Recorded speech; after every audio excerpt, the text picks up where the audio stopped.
Eh bien, c'est messieurs dames, bonjour, c'est Cad, bienvenue dans cette nouvelle vidéo de présentation de jeux de société. Aujourd'hui, on présente une nouvelle fois un jeu solo, enfin solo c'est vite dit parce qu'il peut être joué aussi comme vous le voyez ici, à 2 joueurs. C'est un jeu qui dure 15 minutes, je pense que c'est à peu près le temps, effectivement. Un jeu de la gamme Pixel Series chez Matagot.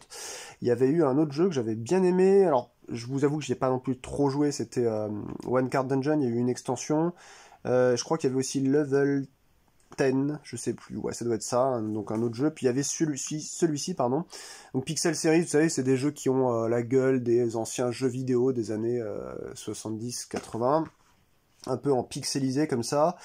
Et puis là, on se retrouve avec une sorte de simili Game Boy, borne d'arcade, et j'ai pas vu beaucoup de vidéos en fait tournées sur YouTube, que ce soit des françaises ou des étrangères. Donc je vais y aller de la mienne, on va voir ce que ça donne. S'il y en a qui se posent des questions sur ce jeu, rassurez-vous, je m'en suis posé aussi. Le livret est une purge, quoi. C'est une horreur. Déjà, pourtant, je défends Matago. Hein. Comment dire, les micro-games, là, sur les petits jeux, vous savez, en porte-cartes, je les aime beaucoup, mais alors c'est écrit d'une manière où vous vous dites, alors on va économiser sur quel mot là, c'est insupportable, mais alors là c'est pas le cas, parce que vous avez déjà une boîte qui est vachement vide, il y a beaucoup de place. Ils auraient pu la faire beaucoup plus petite, beaucoup plus concise, la boîte, là ça nous prend je sais pas comment ils font les concepteurs de jeux pour ne pas penser aux personnes qui n'ont pas beaucoup de place chez eux, quoi. Enfin franchement, bref. Donc il n'y a rien qui va dans l'édition de ce machin. Enfin moi j'ai pas... là encore une fois, écoutez, ce jeu-là, je voulais l'acheter plusieurs fois, je me suis dit non, c'est bon, j'ai pas vu qu'il avait fait beaucoup de résonance, je vais l'acheter plus tard et tout, et je l'ai trouvé à Nose un jour, je l'ai pris à 5 balles je crois, 4,99 €. Normalement il doit en valoir 12 ou 13, bon. Qu'est-ce que je peux vous dire? C'est simple, il n'y a rien de clair, rien de précis, même le côté 2 joueurs n'est pas bien expliqué, je pense qu'on joue d'abord joueur 1, ensuite quand il a fini son tour, joueur 2, ensuite les sentinelles. Et là on va jouer en solo, donc ça va être joueur 1, les sentinelles, fin de tour, joueur 1, les sentinelles, fin de tour, etc.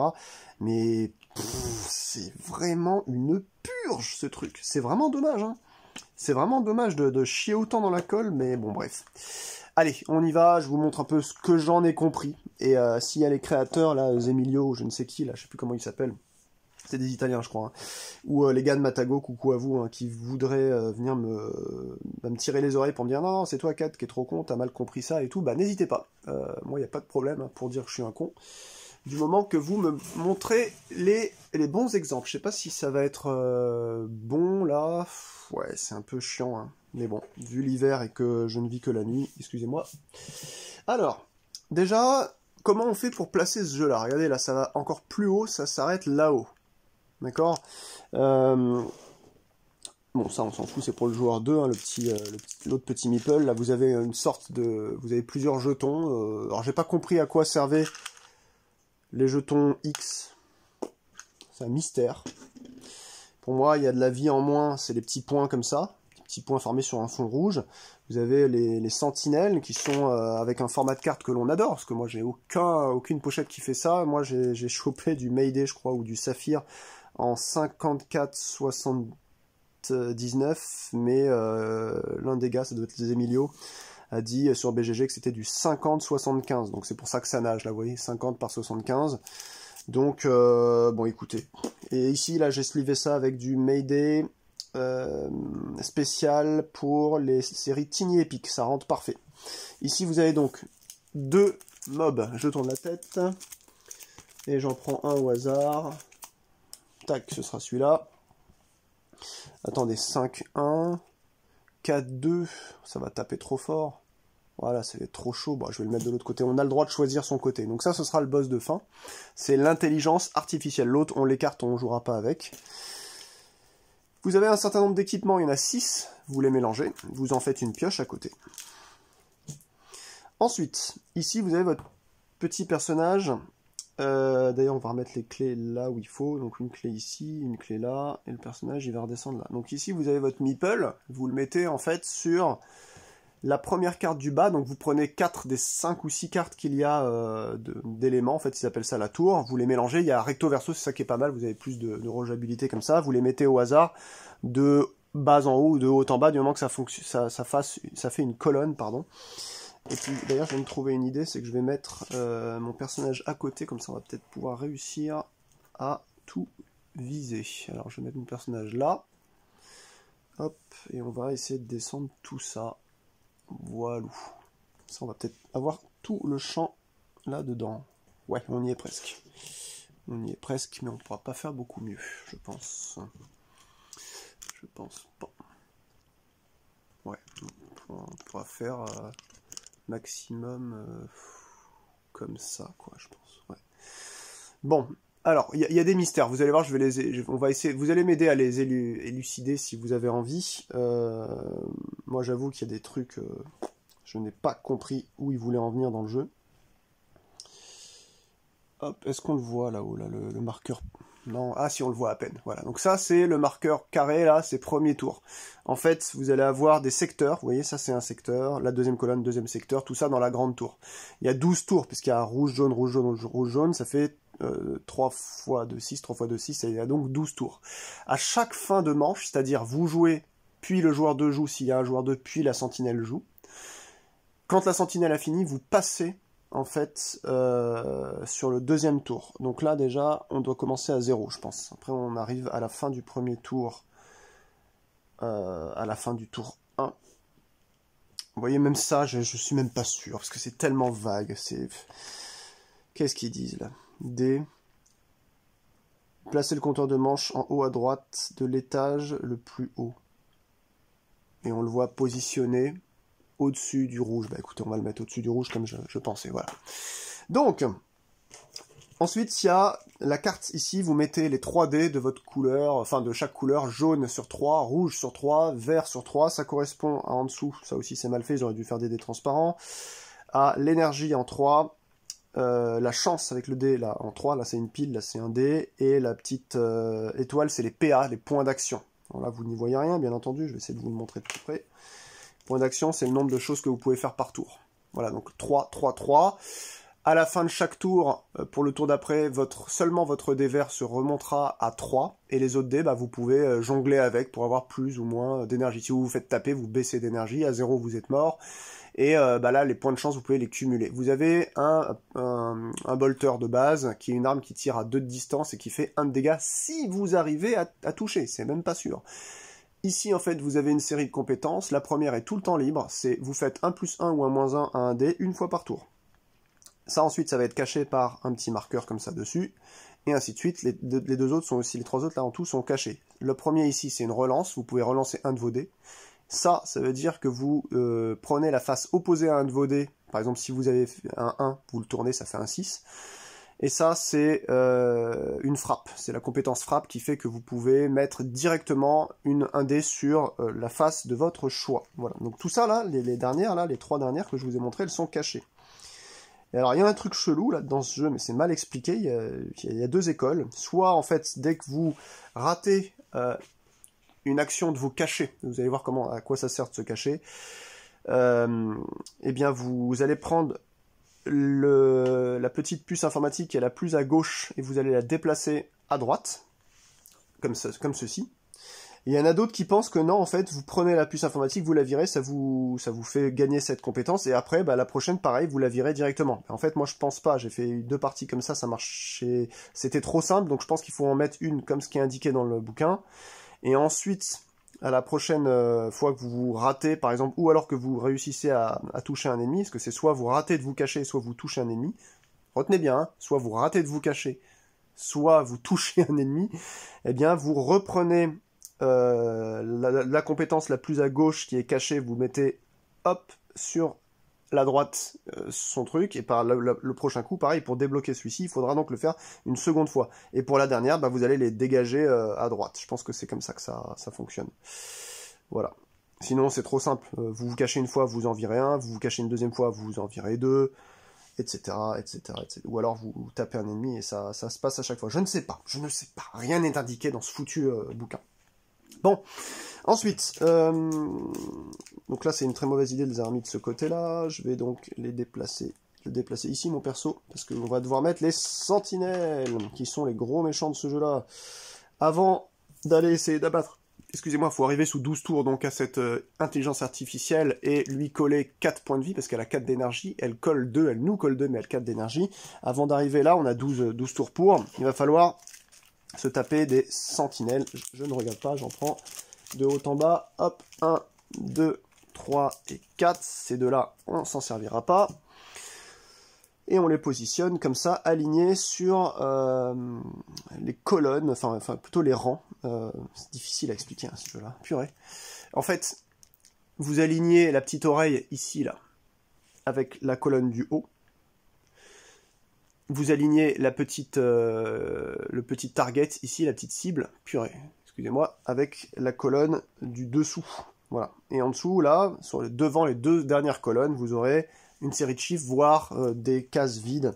Ça va être comment faire pour réussir à taper les ennemis. Alors la question, c'est la colonne 6. À quoi sert-elle? Pourquoi? Parce qu'au début de la partie, on vous demande de bien mettre les différentes sentinelles sur la face stand-by. Hein. Vous voyez que c'est marqué comme ça, en stand-by.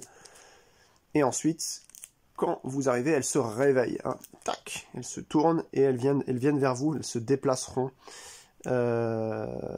à chaque fois quasiment. Donc, les ennemis ne s'activent que lorsque l'on rate le fait de se cacher. Voilà. Quand on n'arrive pas à s'occulter, boum, les ennemis s'activent, ils font leur tour d'activation. Leur tour d'activation, c'est j'avance d'une fois à gauche et je tire si je suis à portée. Voilà.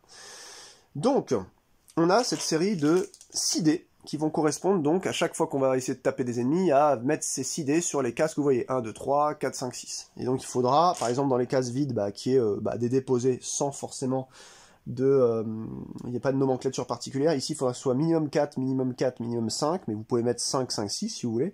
Ici c'est minimum 4, c'est des minimums. Par contre à chaque fois qu'ils vont avancer, il y a quand même un bon point dans ce jeu-là, je trouve que c'est assez original, et ils vont avoir des capacités qui vont dépendre de ce qu'il va avoir d'indiqué ici devant, vous voyez, chaque colonne, enfin chaque ligne. Ainsi, cet ennemi-là, par exemple, quand il va être ici, il va avancer d'une colonne, à force, il avance à chaque fois. Et là, il a, par exemple, vous voyez, 2 en détection et 1 en portée. Ensuite, le point d'exclamation, ça veut dire qu'il faut que les chiffres qui sont ici doivent être équitables. Et comme on vous impose de mettre minimum du 4, il faudra mettre que des 4, ou que des 5, ou que des 6. La chaîne, ça veut dire qu'il faut que tous les chiffres soient identiques. 2 points rouges et 1 point blanc, ça veut dire, mais ça c'est pareil, là si on veut que ce soit pris en considération, il faut que ce soit juste la colonne d'à côté finalement. Voilà, juste la colonne à gauche d'à côté de la carte du mob. Ça veut dire que les deux dés rouges doivent être posés en haut, là et au milieu, et ensuite un blanc ici. Les 3 marqués ici, ça veut dire que la valeur en fait de ce que vous avez là-dedans doit être de 3. C'est pas plus ou moins en plus, hein. Je crois que c'est juste, c'est un chiffre précis. Valeur, toutes les cases vides de la zone de frappe sont maintenant considérées comme ayant 7 valeurs. Ah bah non, en fait c'est bon, ça veut dire que c'est du 3, donc vous pouvez mettre du 3+, donc ça va. Voilà, donc là, je vais montrer un tour, plutôt ce sera plus simple, parce que je suis même pas sûr de finir la partie, ou même elle va être peut-être trop rapide, étant donné que c'est tellement dur comme jeu que ça va être compliqué. Donc là, ensuite, on aura des armes ou des équipements qui nous permettront d'améliorer, par exemple, notre déplacement, ou notre frappe, etc. Ok? Allez, on y va. Donc, j'ai mis un point ici, parce que souvent, là, ils ont que... Alors non, lui, il a un deuxième point. Si on doit le taper, il manquera un marqueur. Sinon, les autres, ils ont 2 points de vie, 2 points de vie, 3 points de vie ici aussi. Donc là, au début de la partie, on a des clés qui sont posées. Et pour pouvoir accéder au boss de fin, qui est là, il faut arriver à cette petite case que vous devez rajouter n'importe où sur le dernier niveau en haut. Alors, plus vous allez la mettre à droite, plus ça va vous faire donc perdre de temps pour aller l'activer. Donc ça peut être difficile. Moi, je vais le mettre juste sur la première chambre. Et en fait, vous arrivez ici. Hop, immédiatement vous avez une action gratuite comme celle de piller. Piller, c'est sur une case, vous avez le crate, là, la petite caisse, pour pouvoir récupérer un équipement, ou prendre une clé, c'est aussi une action de piller. Il faut vous cacher après avoir pris une clé ou récupérer un équipement, sinon ça active effectivement la sentinelle. Les rouges ici, là, et le jaune, rouge, jaune, là, c'est pour gagner plus 1 en chance ou plus 1 en énergie. D'ailleurs, je suis à 4 ici, c'est pas normal, je dois être à 3. Clac. Donc, on a 12 tours pour ouvrir cette petite case-là avec 3 clés. Donc, vous avez une clé par étage, il y a 4 étages. Quand vous jouez à 2 joueurs, il y a 5 étages, il vous faudra donc 2 clés. Et un étage de plus, il vous faut juste 2 clés. Là, il en faut 3 à un joueur. Donc moi, généralement, je préfère essayer de choper la clé qui a tout en bas et les plus rapides, quoi. Alors vous allez dire, ouais, mais pourquoi dans ce cas-là, il y a un étage de plus? Bah parce que, en fait, plus vous ratez, plus parfois il y a un ennemi qui va s'approcher énormément jusque devant l'ascenseur, qui est ici. L'ascenseur, c'est cette colonne ici, où vous ne pouvez dépenser que un point d'action pour aller pour rendre à n'importe quel étage. Ça ne vaut pas, par exemple, 1, 2, 3 points d'action. Si je viens ici, je peux directement aller ici pour un PA. Mais pour ouvrir là, il me faut les 3 clés sur mon personnage. Donc là, si une sentinelle va au bout d'un étage, comme par exemple si elle arrive comme ceci, tac, on ne peut plus accéder à l'étage. Elle bloque complètement l'étage. Donc on ne peut plus venir récupérer de l'énergie, des coffres ou je ne sais quoi. Pareil, on ne peut récupérer que une fois la case par tour. Elle est activée qu'une seule fois. Et je pense que c'est pas dit non plus dans les règles, mais je pense que les coffres, c'est pareil, on peut les activer qu'une seule fois, mais à vie, ça paraît logique, quoi. Voilà. Pareil, si jamais vous avez... donc lui, il peut vous viser, hein, la sentinelle peut quand même vous viser dans l'ascenseur, notamment si vous êtes par exemple comme ça. Là, vous voyez, il y a marqué 2 en portée, vous êtes dans l'ascenseur, il peut vous viser. Si vous étiez sur la zone 1 et qu'il clôture, c'est plus possible. Vous avez perdu, il vous mange. En fait, là, tant que c'est comme ça, vous pouvez très bien être de l'autre côté en train de récupérer, par exemple, je sais pas moi, un coffre qu'il y a ici. Et il pourra tout à fait vous tirer dessus. Avec 2 de portée, il est là, vous êtes là, pouf, il n'y a pas de problème. Tant qu'il n'est pas allé jusqu'à la dernière case possible pour lui, vous pouvez encore avoir le temps de sortir. Alors c'est indiqué dans la règle aussi, vous pouvez dépenser un pion d'énergie, mais c'est très rare à avoir l'énergie, donc c'est très chaud quand même. En avant, on n'a que 3 points d'énergie avant de mourir à 0, pour pouvoir améliorer un déplacement de 1 aussi. Vous voyez, il y a plein de micro-règles comme ça, et c'est trop mal foutu. Franchement, le jeu est trop mal écrit. Je pense pas que ce soit un mauvais jeu, mais le challenge est ce qu'il est, mais bon. Allez, on y va. On va regarder comment ça se joue, ce sera beaucoup plus simple, parce que 15 minutes pour dire tout ça, c'est pas assez sympa. Donc je mets mon meeple sur le premier niveau d'ascenseur en bas. Toutes les clés sont placées où il faut, donc là c'est des clés qui sont assez lointaines malheureusement. Et ben on va y aller. J'ai donc 3 PA. Je vais dépenser un PA pour venir sur le 1, un autre PA pour venir sur le 2, et un troisième PA pour venir sur le 3. Donc là j'ai plus de PA. Directement, j'ai le droit à une action pillage et récupérer en fait soit le coffre, donc là c'est pas un coffre, c'est une clé, soit la clé. Donc je prends la clé, je la mets sur mon perso et immédiatement je dois faire un test de... donc là ça réveille si vous voulez, ça réveille la sentinelle. Donc la sentinelle se réveille et immédiatement elle avance de 1.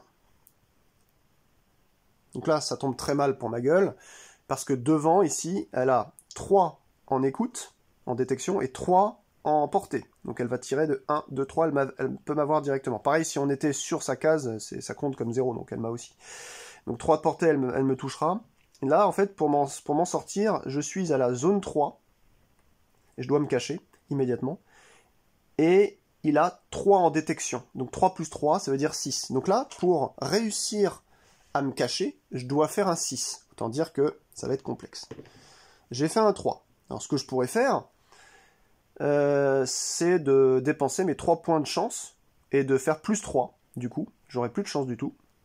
Et ça se remet pas à jour pour après, c'est ça qui est pénible, il faut venir se recharger sur des zones. Et je réussirai. Alors à quoi quels sont les changements si on réussit, si on échoue? Là, si j'échoue, c'est le cas, je vais me prendre un point de... Je vais gagner un point de compétence. Si je veux réussir, je dépense mes points par exemple de chance, je monte à plus 3, je suis à 6, c'est ce qu'il me fallait pour sortir, et immédiatement je viens à l'ascenseur ici. Je ne peux pas le prendre, mais je suis sur la zone de l'ascenseur, ce qui fait qu'à son tour, là, vous voyez, je serai trop loin pour qu'il me tape. Mais je ne gagne pas ma compétence. Donc ce que je préfère faire, à la limite, c'est plutôt gagner une compétence. Donc je prends ma petite puce informatique de la deuxième compétence ici qui est bloquée, que vous ne voyez pas, c'est celle qui permet de relancer. et je la mets à droite sur la colonne, on va dire là, de la deuxième compétence. Il faudra aussi vider maintenant ces deux petites puces informatiques sur la dernière pour pouvoir utiliser cette compétence et ainsi de suite, les dégager complètement les autres, les trois ici ensuite pour utiliser la dernière. Donc là je pourrais avoir maintenant une relance. Comme j'ai raté, j'ai fini mon tour, c'est au tour de la sentinelle. Si jamais en fait si jamais j'avais réussi mon action de me cacher, la sentinelle n'aurait pas joué, si je comprends bien les règles. Donc, là, vous avez vu, elle est complètement sur la première zone. Hein, elle est bloquée ici sur la première zone. Elle n'est pas à l'extérieur de la carte, elle est bien dessus, parce que dès lors qu'elle s'active depuis sa phase stand-by, elle s'active en normal et elle avance sur la première zone. Bon, maintenant, je vais récupérer mes 3 points d'énergie pour le tour prochain, mais elle va me taper. Donc là, c'est très simple. 3 de distance, elle est à 1, 2, 3 de moi, elle me tape, j'ai un petit 1 ici, donc je prends 1 point de vie en moins, je passe donc à 2 points d'énergie, ce qui est quand même relativement faible. Le round est fini, mon tour plus le sien, ça fait un round, c'est fini, et là-haut, là, le compte tour vert, hop, on va le déplacer sur le petit espace jaune, pour montrer qu'on a fait un tour et qu'on arrive au deuxième. C'est maintenant le deuxième tour. Les autres sentinelles ne s'activent pas parce qu'elles sont sur un autre niveau, elles ne m'entendent pas.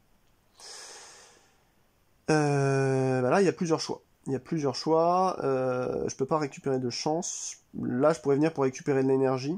Je pourrais venir ici pour essayer de me cacher d'abord. Ce serait pas mal. Et de récupérer un bidule. Ouais. Autant tout faire au début et monter ensuite après. Ouais, je vais tenter ça. Sinon, je pourrais faire 1, 2, 3.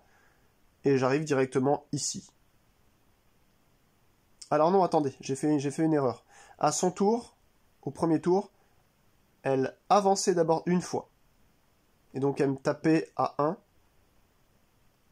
Donc elle ne pouvait pas m'avoir. Donc j'ai toujours mes 3 points de vie. En fait, vous ne pouvez pas vous défendre. Elle indique directement ce qu'elle vous inflige. Donc c'est ça qu'il faut calculer. Donc là, ensuite... Ouais, c'est les 3 de distance ici. En fait, elle a avancé parce que je l'ai réveillée. J'ai raté en fait mon hide. Et ensuite, à son tour, elle a avancé encore une fois. Donc là, elle était à 1 de distance, vous voyez, 1. Je sais pas si vous le voyez bien, 1 ici. Je suis à 2, donc elle me touchait pas. Donc ça, c'est très bien pour moi. Du coup, vu qu'elle me touche pas, je vais en profiter. Je vais faire 1. Là, j'arrive sur un crate, un petit coffre bleu, là. Donc, je vais récupérer, eh bien, une carte. Au hasard, là, la première, généralement. Et ça va être ce que j'ai découvert. J'ai découvert un Gunsight. Donc là, pour l'activer, je devrais perdre 1 point de mon dé rouge, qui est le dé de chance. Donc, comme ça, je l'utilise. Et en fait, ça me permettra de mettre un dé, n'importe quand dans un combat, sur une face. Voilà. Ensuite, le cartouche du bas, là, jaune, ça veut dire que vous vous défaussez de cette carte n'importe quand, et vous pouvez mettre la face que vous voulez sur le dé. Donc ça peut servir notamment pour réussir une échappée. D'ailleurs, là, je pourrais peut-être le faire. On va voir. Je vais lancer le dé, déjà. On va essayer de se cacher. Et j'ai fait 1. Ça n'a pas de sens. Donc, j'ai raté. Je ne me cache pas. Et je décale ce petit jeton sur la droite. Dernière case ici, donc il en manquera encore un ici pour que je puisse activer cette avant-dernière compétence qui, je vous le rappelle, si vous n'avez pas suivi, est une compétence, c'est toutes les mêmes, hein. De toute façon c'est dans le même ordre à chaque fois, qui me permet d'inverser la phase d'un dé. Si j'ai fait un 6, je l'inverse, ça fait un 1, et vice-versa, etc. Donc là c'est à son tour, il avance, je suis au-dessus de lui, mais c'est pas grave, il me tape, hein, parce qu'il a de toute façon il a 3 de portée, et donc là il me fait vraiment 1. Donc là je passe à 2. Fin du round, je bouge ça, on arrive à la deuxième colonne. Alors ce qu'il faut savoir aussi, ça j'espère que je pourrais vous le montrer, mais sinon ce qu'il faut savoir c'est qu'à chaque fin de round, si à un moment donné il y a un espace de une zone entre le bord gauche d'une sentinelle et le compteur de fin de tour, et la colonne dans laquelle est le compteur de fin de tour, on rapproche de 1 encore en gauche, vers la gauche la sentinelle. Ça accélère, si vous voulez, la sentinelle. Ok. Alors, il va me canarder le con. Hein. Allez, je vais faire 1. Ça, c'est le premier point. Je récupère 1 d'énergie. Donc, je passe à 3. j'ai pas besoin de me cacher. Tant que c'est pas une clé ou un coffre, j'ai pas besoin de me cacher. C'est comme ça que je l'ai compris. Je suis allé voir sur BGG. Alors le jeu, laisse tomber. Hein. BGG, vous voyez ce que c'est. Généralement, il y a je sais pas dans les forums, je sais pas combien de personnes qui participent. Et ceci, vous pensez de quoi là? Et la stratégie, et pour les règles. Là, il y a tout le monde qui dit on n'a rien pigé. Il y a 5, 6 posts, 7 posts peut-être. C'est tout. Le créateur, il est venu, il a répondu brièvement à 2-3 trucs. Enfin, le jeu n'est pas suivi. C'est une horreur. Ils pensaient refaire apparemment un bouquin de règles, au moins en anglais, bien plus précis. Ils l'ont jamais fait. Enfin, c'est bon, bref. Catastrophe. Ouais. Donc là j'ai fait 1 et je vais pas envie de prendre le dernier coffre ici, je vais faire 2, 3 et ensuite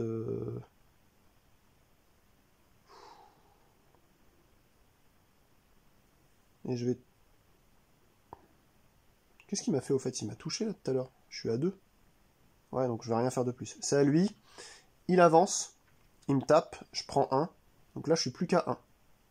Hé hé hé, c'est super chouette.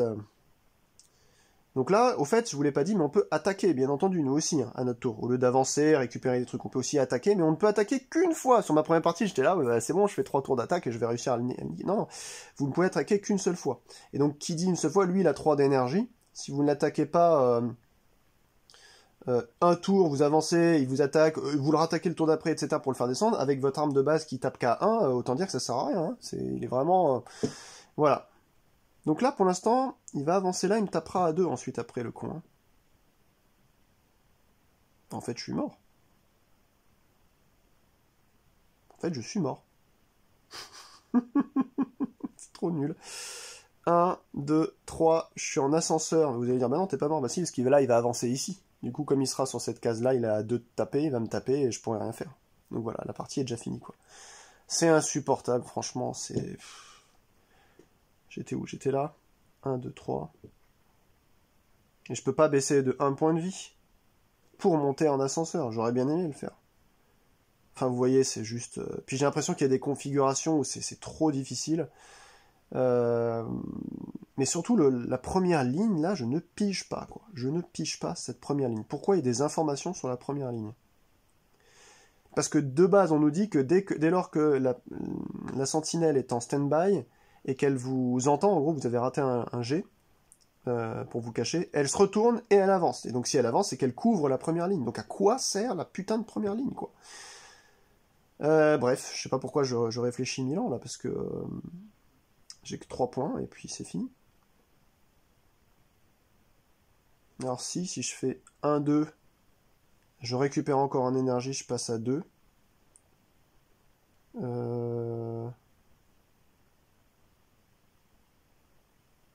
3. Je récupère une carte. C'est pas celle que je voulais. Bon, c'est tant pis. Je fais mon test. Est-ce qu'il m'entend? Sachant que je suis à combien? Là, il m'entend de rien. Je suis à 6, donc il faut que je fasse 6. Ah bah non, mais... C'est bon, arrêtez. J'ai compris à quoi sert la première ligne. C'est bon.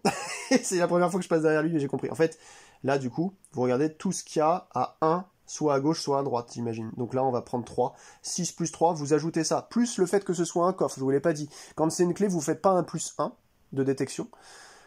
Du coup, quand vous récupérez un objet de coffre, c'est plus bruyant qu'une clé, donc ça fait sa zone, donc la 6, donc ma zone, plus sa détection, donc là on va dire que c'est ça, la première ici, donc ça fait 9, plus 1, donc il faudrait que j'ai 10 sur un dé de 6, autant dire que c'est foireux, donc je regarde ma dernière compétence, youhou, j'ai réussi à avoir la toute dernière, allez, c'est à son tour, il avance, et là ça veut dire qu'il me tape à 2. En fait, pourquoi j'ai voulu aller récupérer le dernier coffre ici? Bah, tout simplement parce qu'il y a une espèce de jetpack qui vous permet, pour un point de mouvement, d'aller beaucoup plus loin. Ok. Donc lui, c'est un laser cannon, et il vaut 1 d'énergie pour l'utiliser, et en fait, il tape à 4 de distance pour un seul. Sinon, vous pouvez le dépenser n'importe quand pour faire 1 d'énergie. Ah, bah tiens, ça peut être pas mal. Déjà, lui, il me tape. Attendez, qu'est-ce qu'il va me faire? Je suis à 2, il me fait 1. Ok mec, vas-y, fais-moi 1. Boum. Il a fini son tour. Donc là, on passe à la fin du 4e tour, enfin 4e tour maintenant. Ok. Donc, je vais supprimer ça. Ça me donne 1 d'énergie. Mais ça me suffira pas. Je vais faire 1 je récupère 1 d'énergie, donc je suis à 3. 2, 3. Et ensuite, 1, 2, 3. Vous voyez, je peux pas. Hein. J'ai beau pousser. Là, il va fermer. Donc, je vais avoir perdu la partie. C'est d'une nullité, ce truc. Perdre à la première carte, quoi. Où est-ce que c'est indiqué? Tour des sentinelles. Si une carte sentinelle recouvre le secteur 1 d'une carte étage, l'étage ne peut plus être exploré. Et si votre meeple s'y trouve, vous perdez la partie. Ah, mais dans ce cas-là, je peux faire 1, 2, 3. Je pousse avec 1 d'énergie pour avancer de 1 de plus. Et j'arrive à 2. Vous voyez, et c'est tellement mal écrit que là, maintenant, c'est à son tour. Donc là, elle recouvre maintenant le secteur 1. Mon meeple ne s'y trouve pas.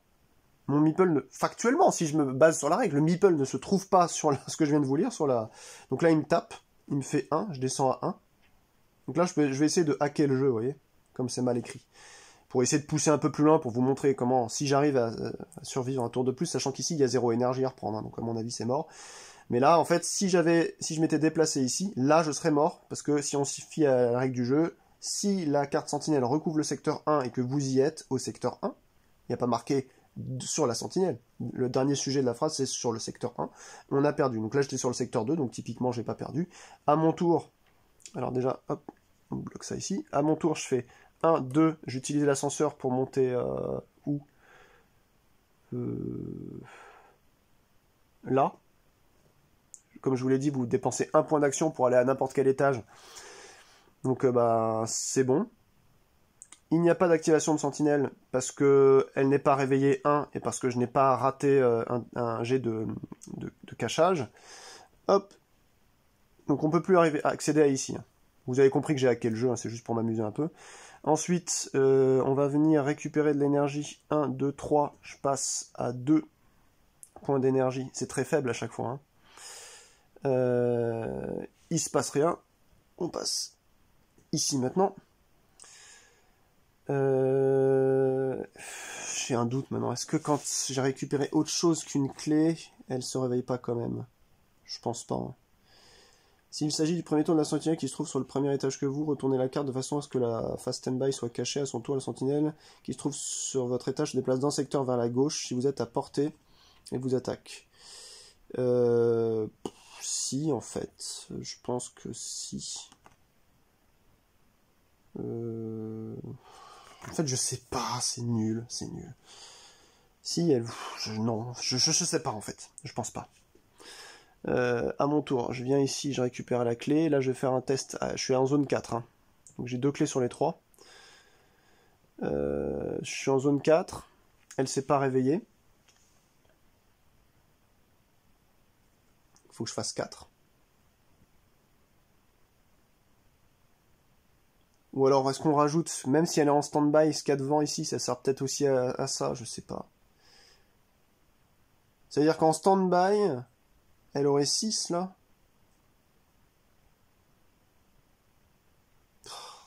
Vraiment, c'est 4.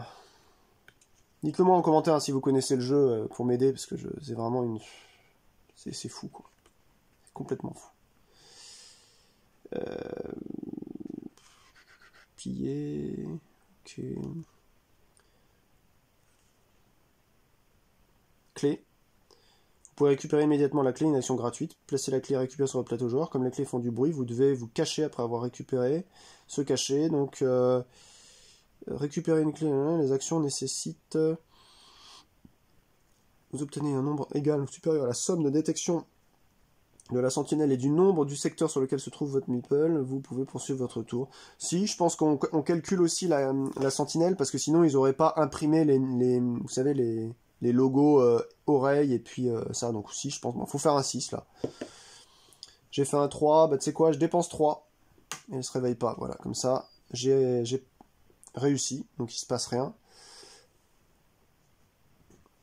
Donc là, j'ai que 2 clés. Hein. À mon tour. 1. Je récupère un point d'énergie, je passe à 3. Ensuite, 2 et 3. Et je récupère un dé de chance. Clac, je remonte ici à 3. J'ai toujours rien fouillé. On passe à ce stade-là. Ensuite, 1. Qu'est-ce que je fais? Lui, il tape très fort, il tape à 2. Il a que 2 points de vie, certes, mais il tape à 2. Donc ça sert à rien. Mais en même temps, la clé est moins loin quand même que celle de là-bas. Bon, vous savez quoi, je m'en fous. 1, 2. Attendez, j'étais où? J'étais là. 1, ensuite 2, 3. Il y a quoi en dessous ici du panneau? Il n'y a rien. Je passe au tour suivant. J'ai plus que 2 tours quand même. Hein. Je pense que j'y arriverai pas. 1, 2, 3. Je dépense un point d'énergie pour accéder à la clé. Je la récupère. Hop.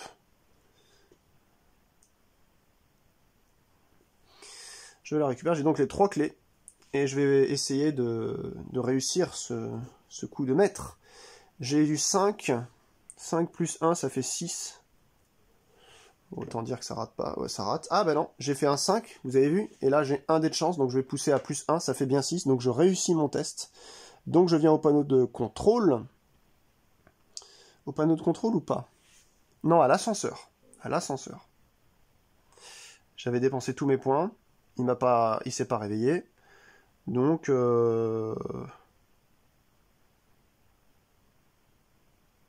donc nouveau tour. J'avance sur le panneau de contrôle. Boum. Bon, je pense qu'il y a un truc bizarre là. Je pense qu'il y a un truc bizarre. Est-ce qu'elle se réveille quand même quand on vient marcher normalement? S'il s'agit du premier tour de la sentinelle qui se trouve sur le même étage que vous, retournez la carte de façon à ce que la stand-by soit cachée. Bah si, en fait, il faut la retourner à chaque fois. Donc, à chaque fois que vous arrivez en fait à un tour, donc là on est arrivé ici et là, à chaque fois, elle aurait normalement avancé. Donc ça sert à rien qu'elle soit en stand-by. Sincèrement, c'est chiant. Hein. C'est quoi cette édition pourrie là? C'est un truc de fou. Donc, elle m'aurait sûrement tué. Enfin, je m'en fous, en fait. En fait, vous savez quoi? J'aime l'esprit de ce jeu, mais je n'aime pas ce jeu, en fait. Parce que c'est l'exemple même de comment ruiner, en fait, l'édition d'un jeu. Comment ruiner l'idée d'un jeu, juste en l'écrivant mal, et c'est une purge, quoi. Vraiment, c'est une purge. Et comme ça, voilà, vous avez compris à quoi on s'attend. C'est une sorte de jeu de gestion de dés, on fait le combat final, comme ça vous le verrez, et donc lui il a 4 points de vie, il a 2 en attaque, et on compte plus le nombre de tours, là, je suis arrivé dans la salle de l'IA, j'ai 0 ici, j'ai que 2 PV, autant dire que ça va être compliqué, donc là il faut que je le tape 2 fois, j'ai un gunslide seulement avec moi, allez on commence, donc là, autant dire que c'est de la merde, oh là là, pouh, purée, ah j'aurais jamais cru quoi.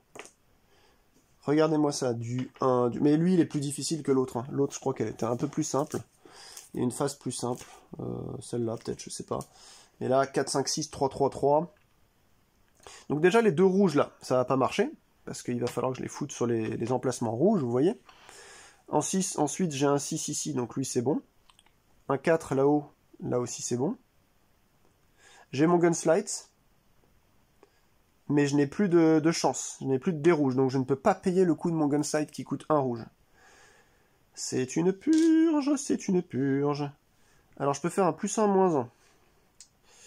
Donc le 6, si vous faites un plus 1, ça fait pas 1, hein, c'est juste un moins 1 que ça peut faire pour descendre à 5, j'imagine. Pareil, c'est pas expliqué, mais je pense que c'est comme ça.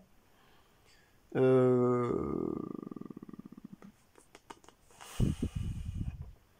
y a un 3 là, qu'on peut mettre. Ensuite, il nous faut un 5 là-haut.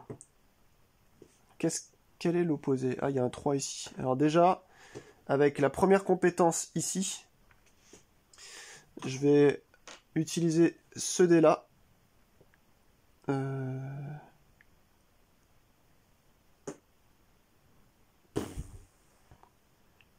Pour le mettre à l'envers. Non, ça sert à rien. Ça sert à rien. Non, je vais utiliser un plus 1 sur le 3 ici. Enfin, sur le 2 pour en faire un 3. Ouais. Ok. Ensuite, je vais relancer... Qu'est-ce qu'on a dit? J'ai une relance et j'ai un truc inversé à mettre. bah, je vais faire un inversé sur le 1 pour faire un 6, je le mets sur le 3, ça va, c'est un minimum 3 qu'il me faut ici. Là-bas, il me manque un 5, donc j'ai le droit à une relance. Donc là, en gros, je lance mon dé, et j'ai fait un 6, donc c'est une grande chance, sachant que je ne suis pas du tout chanceux, donc là, j'arrive à le mettre sur le 5, donc pas de souci. Donc là, je lui colle quoi? Et j'ai même pas utilisé mon Gunslite, je lui colle... je lui colle juste 1 en réalité, donc je suis une merde. Les conseils quand même dans ce jeu, c'est d'aller fouiller, hein, parce que vous allez avoir dedans là plein de cartes qui vous permettront justement d'avancer un peu. Là, il a 4 points de vie, je lui colle que 1. Donc là, ça a son tour et il me tue, en fait. C'est aussi simple que ça, parce que vous voyez, j'avais plus que 2 points de vie. Donc, bah, c'est un jeu très très difficile. Alors, on va regarder un peu pour ceux qui sont encore là, hein, sur cette vidéo toute pourrie, où j'arrive pas à jouer. Ici, ça veut dire l'antimatter grenade, vous la défaussez, ça vous tape à 3 à 2 de distance, ou sinon vous la défaussez pour gagner 1 point de vie. Là, ça vous coûte 1 point, c'est ce que je voulais choper tout à l'heure, 1 point de... un PA, quoi, un point d'action, pour pouvoir avancer 2. Vous la défaussez sinon n'importe quand, et ça vous fait 1 point de vie en plus. Le plasma rifle, ça vous coûte 1 énergie, vous la défaussez, ça vous fait 1 énergie en plus, mais sinon ça vous fait donc du 2 d'attaque à 2 de distance. Le technosuit, ça vous fait... alors ça, j'ai pas compris. Est-ce qu'il faut perdre justement, donc délivrer une nouvelle compétence au fur et à mesure pour la payer, ou remettre justement sur la précédente compétence que vous venez de vous... Je comprends pas. Voilà, c'est... je crois que je vais faire je crois que je vais écrire un mail au concepteur pour lui dire tous les points que je pige pas. Là, ça vous fait donc -1 de détection. Et puis bah voilà quoi. Donc là, on avait le Gunslite qui aurait pu 1 pour un rouge nous choisir une phase d'un dé, et ensuite on s'en séparait, on pouvait faire jusqu'à 2 phases de dé grâce à ça. Donc c'est très fort, mais encore une fois, là j'ai rushé. J'ai rushé pareil, mais normalement, premier tour d'une sentinelle, elle se réveille, j'ai l'impression. Dès que l'ascenseur arrive quelque part, il l'entend, en gros c'est ça que ça veut dire, et il avance de 1. S'il est à portée, il tirera à son tour, ou alors... alors par contre, son tour, ça j'en suis quasiment sûr, parce que je l'ai lu sur BGG, son tour, vous ne le faites que après le premier qu'il a réalisé, c'est-à-dire qu'il s'est réveillé, il s'est mis ici. Son tour, vous ne le faites, donc à savoir avancer et tirer sur vous s'il est à portée, que si vous avez loupé une détection, enfin si vous avez raté de vous cacher. J'ai l'impression. Mais quelqu'un l'expliquait par rapport au bouquin anglais, finalement, sur le site BGG. Et c'est pas très clair ici encore. Ouais.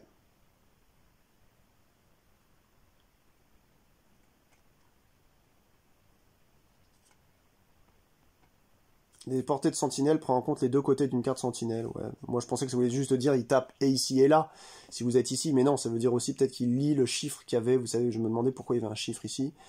Les secteurs situés directement au-dessus de la carte sentinelle sont toujours à portée, bah oui. Ah, c'est de la merde. Franchement, là, j'y comprends plus rien. Allez, je vous laisse sur ça. C'était Cyber Doom Tower. Si quelqu'un comprend quelque chose à ce jeu-là, bah, n'hésitez pas à me le dire en commentaire. À bientôt pour de nouvelles aventures. Ciao, ciao!